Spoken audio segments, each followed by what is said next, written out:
Hey guys, how's everyone doing today? Hope everyone's staying safe out there. So in today's video, I just got an email, and this is from some lawsuit that just came out.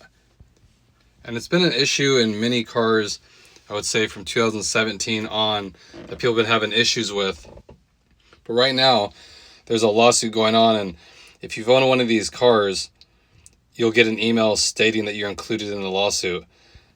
So if you've ever had a 2017 to 2019 Honda CR-V or a 2018 to 2020 Honda Accord that you got from an authorized Honda dealer in California, Florida, New York, Ohio, North Carolina, New Jersey, Arizona, or Iowa, you will be included in this.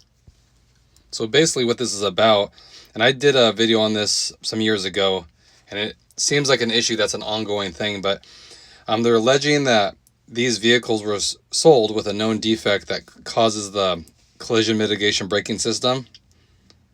And if you don't know what that is, the Honda sensing package that will automatically apply the brakes if it thinks you're getting too close. But it states that Honda knew that there was an issue with this where it would cause the car to slam on the brakes for no apparent reason, which led to some accidents because people slamming on the back of you. So you can see how that would be a major issue if you're driving on the freeway and the car just automatically applies the brakes and then there's nobody around in front of you, and then people behind you don't expect you to be braking. And that's happened multiple times already. So that's why there's this class action lawsuit going on. And so I would pay attention to your email, because I got it through my email. You could also get a letter sent home to you. But the thing is, if you've owned one of these vehicles and these parameters here, you'll be included automatically. So if you don't want to be included, I'll put a link in the description. There's a website that you have to go to, and it's a request to be excluded form, and it'll be on there. Like I said, I'll put it in the description. You click on it, and then that way you won't be included in this. Now, the only reason you would do that is if you were thinking about suing yourself, then you can't be included in this and then go out, depending on what the outcome is, and then go try to sue them yourself if you've been included in this one. So that's the only option that you'd want to be included. If not, these kind of things you usually get tiny little payments of. I've had a couple of these things, and when it's all said and done, you might get like a $10 little check in the mail, and it comes a long time after this, But I just wanted to let you guys know, if you've received this email, that they are legit.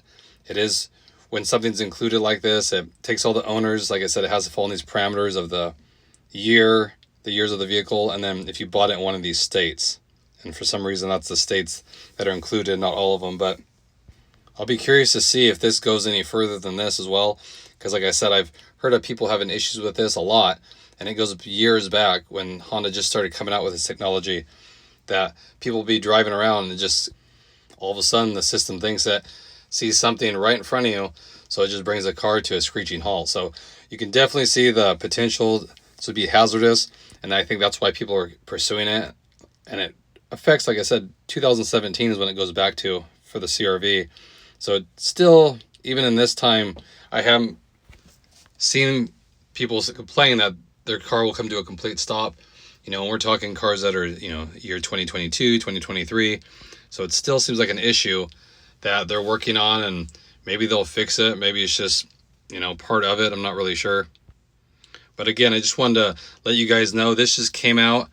November 28th is when I got mine, the email. So I would say around this time you might be receiving something. Not a huge deal, but the only thing you want to pay attention to with this kind of stuff is if you had to pay out of your pocket to get some of this stuff fixed on this car, then if this lawsuit is successful, then you can get reimbursed for that kind of stuff. If it's deemed that it was Honda's parts failure that caused this, then you could be reimbursed. But other than that, it's just interesting to see that these things are still going on. So I'll pay close attention to see if anything actually comes out of it. Like I said, there seems to be a lot of issues going on right now with the recalls and all this kind of stuff. So this is just one more thing to worry about. But again, I'll keep you guys posted. Let me know if you've had any issues with this yourself and any of the Honda vehicles, Acura vehicles, where it just slams your brakes on by itself. And what your guys' thoughts on this are. Okay? I appreciate it as always, and I'll catch you guys in the next one.